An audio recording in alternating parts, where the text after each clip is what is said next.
everybody. Thank you for stopping to my channel. Let us listen together. Introduction. Today, thinking, praying.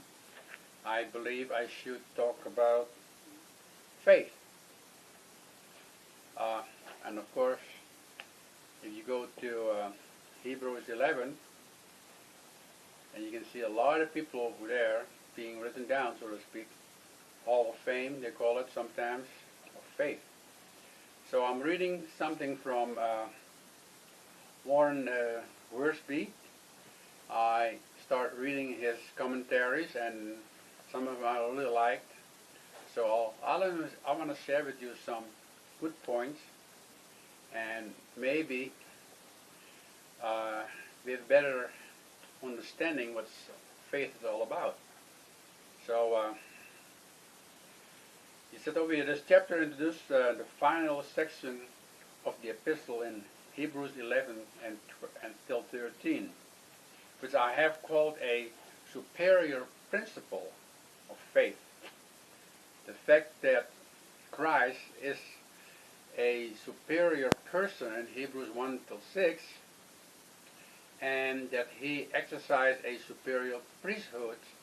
You can read it also in Hebrews 7 till 10. And this is a very important point I repeated a couple of times before, and I hope you folks understand what it means, that he's superior. Okay, I will go a little bit further again. So, the priesthood of 7 and 10 ought to encourage us to put our trust in him. The readers of this epistle were being tempted to go back into Judaism and put their faith in Moses. Their confidence was in the visible things of the world, not the invisible realities of God. Instead of going on to the perfection of maturity, they were going back to perdition, waste. You can read it in Hebrews 6:1, 10 till 39. In Hebrews 11, all Christians are called to live by faith. In it, the writer discussed two important topics relating to faith.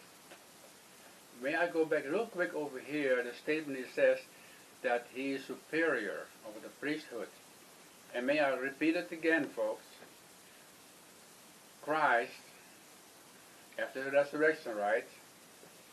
After all judgment is given to him, we don't have any more priests or apostles, okay, or prophets.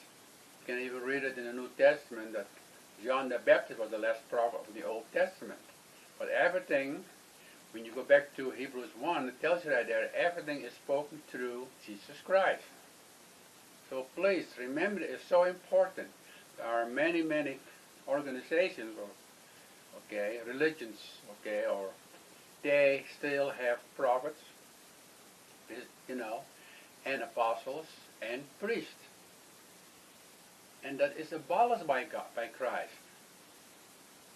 I hope you understand how profound the meaning is. And if you go to the church who have those things, they are not biblical. I'm sorry to tell you that. So it's important to understand, what the scripture has to say and who Christ is. He is our high priest, yeah. He is even better. You can read it, like I said, in Hebrews 7 till 10. And so he abolished, right? And so it's beautiful when you read it, that also in Romans 8, I'm pretty sure that that's where they are. Sometimes my mind is just jumping something in your head, where all the handwrittens are what? Nailed to the cross. I didn't say that the commandments are not valuable. No, I didn't say that. But the point is this: we are not under law. Our rules is different, but under law. Same thing over here, for instance. I'm really upset sometimes people when you go to church, they really emphasize tithing, to tithe. When you look back in the old days, the meaning of it, why. But when you go back to 2 Corinthians 8 and 9, tells you that there, when it comes to giving, the Bible keeps saying, you give from the heart. With other words, what God put in your heart to give to the church has to come from the heart, not by law, by a law, so to speak. You want to tithe? Fine. You want to give him 50% from yourself? Fine. 90%, that happened to J.C. Penney's when he started. That's up to you and God. But don't let people tell you you have to. I'm over here living, especially over here in Utah. I mean, they really go after it so strong. That's why one of the richest organization is the Mormon Church. It has a tithe, and every little thing you make, you have to tithe it. So that's why the bishops, what I found out, you have to report to them your earnings, and they will tell you, okay, what to give.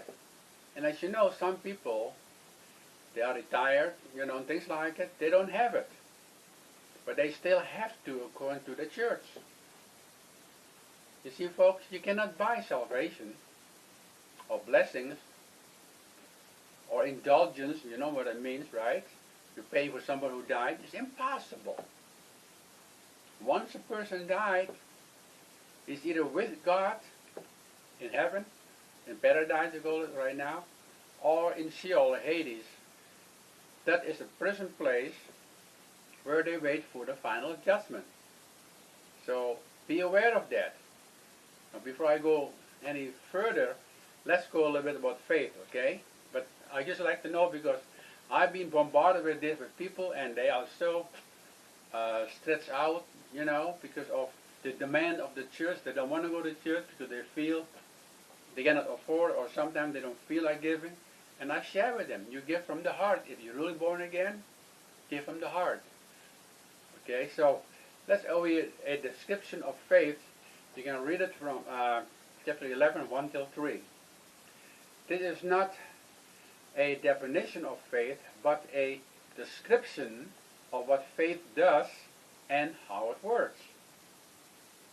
True Bible faith is not blind optimism or a manufacturer hope-so feeling.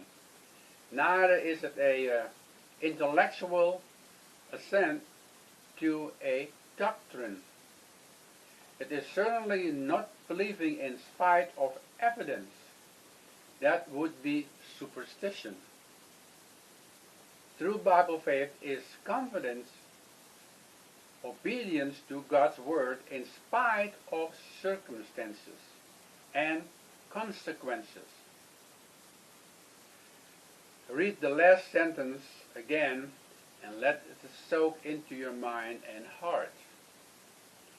This faith operates quite simply. God speaks and we hear His word. We trust His word and act on it no matter what the circumstances are or what the consequences may be.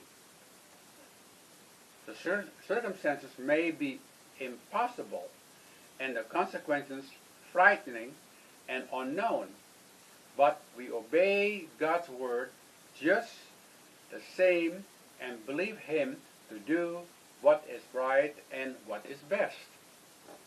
The unsaved world does not understand true Bible faith, probably because it sees so little faith in action in the church today. The cynical editor, Mencken defined faith as illogical belief in the occurrence of the impossible. The world fails to realize that faith is only as good as its object, and the object of our faith is God. Faith is not some feeling that we manufacture. It is our total response to what God has revealed in His Word. three words in Hebrews from 11:1 till 3 summarize what true faith is: substance, evidence, and witness. The word translated substance means literally to stand under, to support. Faith is to a Christian what is a foundation is to a house, is giving confidence and assistance to what he will stand. So you might say faith is the confidence of things hoped for. When a believer has faith, it is God's way of giving him confidence, right, and assurance that what is promised will be experienced. The word evidence simply means conviction. This is the inward conviction from God that what he has promised, he will perform. The presence of God, giving faith, is one's heart, is conviction enough that he will keep his word. Then you have to witness. Obtain good report is an important word in Hebrews 11. It occurs only in verse 2, but twice in verse 4, once in verse 5, and once in verse 39. The summary in Hebrews 12:1 calls this list of men and women so great a cloud of witness. They are witnessing to us because God witnessed to them. In each example cited, God gave witness to that person's faith. This witness was his divine approval on their lives and ministries. The writer in Hebrews made it clear that faith is a very practical thing. You can read it in Hebrews 11:3. In spite of what unbelievers say, faith enables us to understand what God does. Faith enables us to see what others cannot see. You can read it also in Hebrews 11:7, 13, and 27. As a result, faith establishes us, or faith enables us to do what others cannot do. People laugh at these great men and women when they step out by faith. But God was with them and enabled them to succeed to his glory. You know, Dr. Olson, Dr. Osbert Sanders put it perfectly. Faith enables the believing soul to treat the future as present and the invisible as seen. Wow, what a beautiful statement that is. The best way to grow in faith is to walk with the faithful. The remainder of this chapter is devoted to summarize of the life of the labors of great men and women of faith found in the Old Testament. Okay, you will find the same element of faith. And one, God spoke to them through his word. Their inner selfish were stirred in different ways. They obeyed God. He bore witness about them. You know, that's so beautiful. I mean, it's true. When I talk to my family and things like it, they think I'm crazy. I do certain things. I mean, the Lord spoke to me, for instance, to go back to Europe and to witness over there, you know, to proclaim the gospel. First of all, I didn't want to go first because I don't like cold weather. I cannot take it. I have a problem with cold fingers. But I was obedient, and people, when I went up there, people did respond to the gospel. And later, I went twice over there with my two little children. They were, that time, like 8 and 11, something like that. And later we went back 5 years later. So here, you know, they were a little bit more teenagers, yet through circumstances and people, even my children told me the last time, Dad, we better go. We must go. You better listen. This all in the period of 6 months. I told the Lord, speak to me through my family. And even other strangers we don't know ask the question, when are you going? When are you going? How do they know? They don't know. But God answered through my children and through strangers, I have to go back. And I did. And the last time we almost stayed over there a year and a half, and somebody else took over and they started a church, and God pulled us back, brought us back again. But all I'm saying, don't ask me. I just went and I saw the miracles. But I will not make a doctrine out of my miracles or my experience. It's impossible. That's wrong. God allowed me to learn to increase my faith. Because I'm over here right now, being retired, in the Mormon country, may I use the word, Utah. And believe me, in the beginning, my wife and I, no. But God spoke to us again, go. And so we are over here and talking to people. They reject us, most of them. Once in a while, somebody wants to listen. And yet, I'm excited God is still using me. So this I'm over here to share with you about faith. Think about Enoch, for instance, okay? He walked in faith. Yeah. So our faith in God grows as we fellowship with God.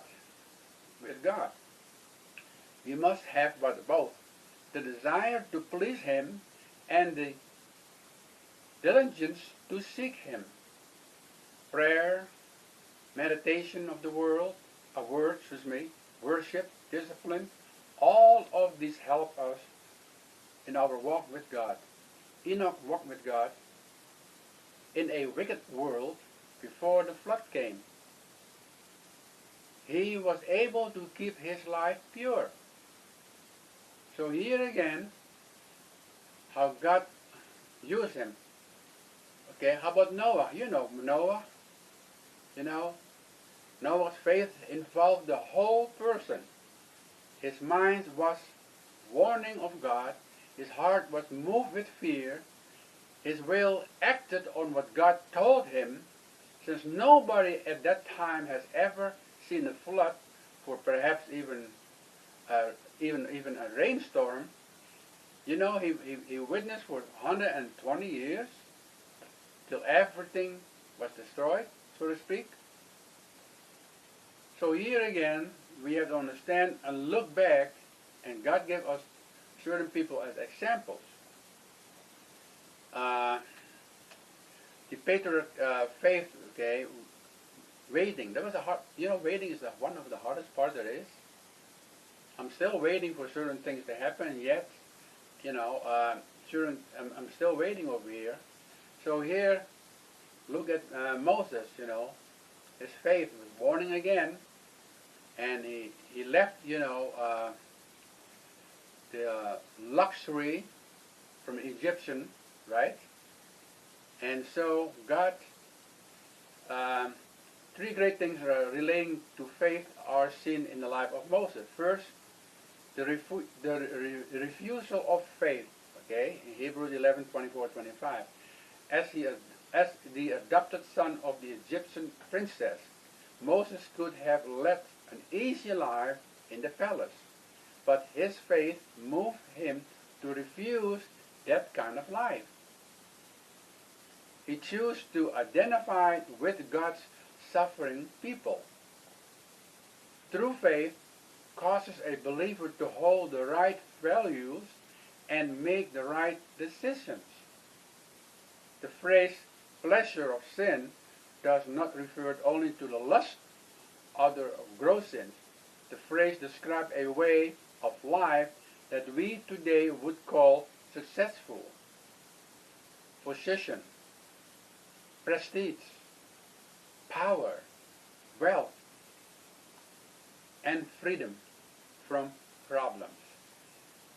So you see, all those things are happening, and our mind is going that direction. Many people, they go after that, okay?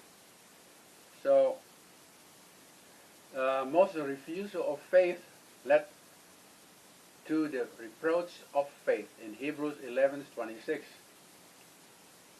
The mayor of a large American city moved into a dangerous and decayed housing project to demonstrate the problems and needs of the minorities. But she also kept the fashioned apartments and even eventually moved out of the slum. We commend her for her courage, but we have to admire Moses even more. He left what? The palace and never went back to the old life. Here goes again. People want to do something good, but yet giving up the old life, they won't have to go back again. So here again, the temptation is very strong. Finally, there was this, the reward of faith, in Hebrews 11:26 and 29, God rewards true faith. If not immediately, at least ultimately. Okay? So here, there's many things you have to read and you yourself about faith. I'm only sharing with you with Joshua. It's one of the greatest things. I'd like to tell you something about Rahab. She was a harlot.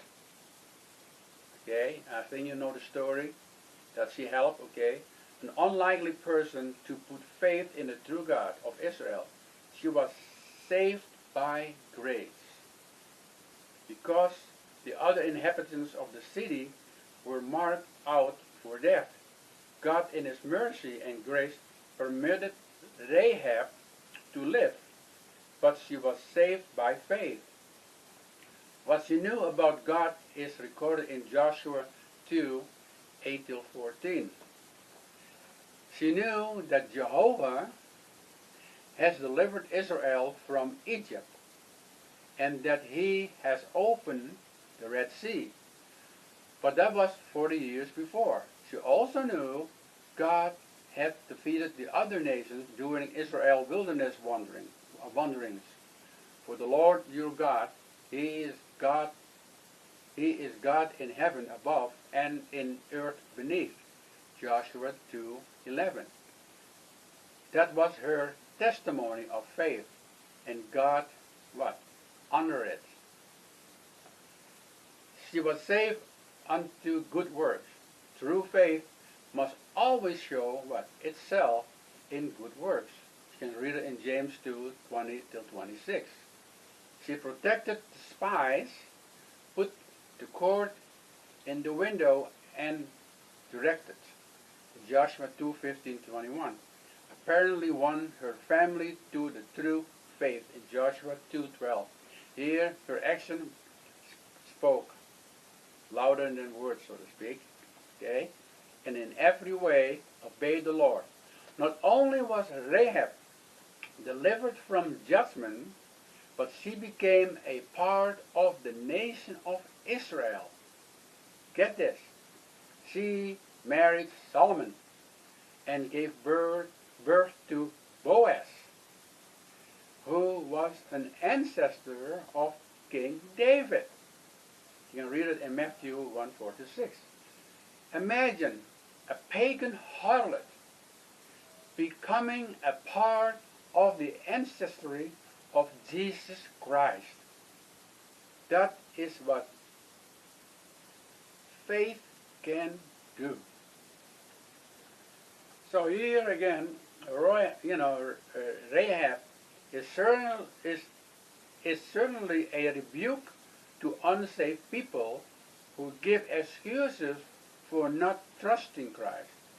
I don't know very much about the Bible. It's an excuse. I often hear Rahab knew very little spiritual truth, but she acted on what she did know. I'm not bad to be saved. It's another excuse.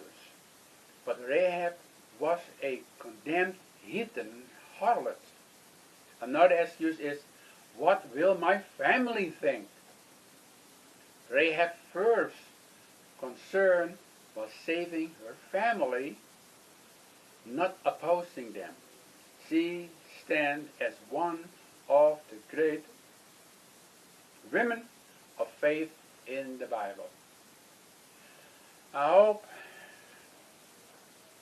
this little explanation about faith, of course, is much more, and you know that, as you know. But I hope the little testimony I have and Rahab, just think about it, being a harlot, and yet she came as a testimony, okay, in a lineage, so to speak, from with Solomon. Wow. So here again, folks, all I can say is God can do miracles. And God will bless you when you put your faith in Him.